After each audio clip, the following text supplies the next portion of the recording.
In today's video, I will walk you through how to find downloaded files in Telegram.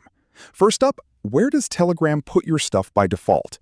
If you're on a Windows PC, Telegram usually saves things right inside your user profile. To find it, open up File Explorer, click on This PC, then go to your default download folder.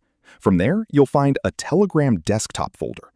If you're on a Mac, open up Finder, hit Command plus Space to open Spotlight, type in Downloads, and look for the Telegram desktop folder in there. Everything you've downloaded to your computer will be sitting right inside. Now, if you hate digging through system folders, you can actually tell Telegram to save your files somewhere much easier to reach, like your desktop or a dedicated folder. Open up your Telegram app on your computer. Click the three little lines or the settings gear in the top left corner and go to Settings. From there, click on Advanced and then look for Download Path. Here, you have two choices.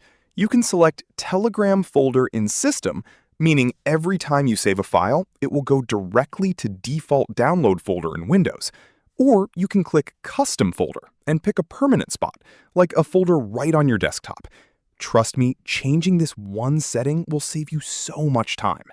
There's also a quick shortcut right inside the app if you just want to open a file you grabbed recently without opening your file manager at all. Just click the search bar at the top of Telegram and click on the Downloads tab. This pulls up a neat little list of everything you've recently downloaded during this session.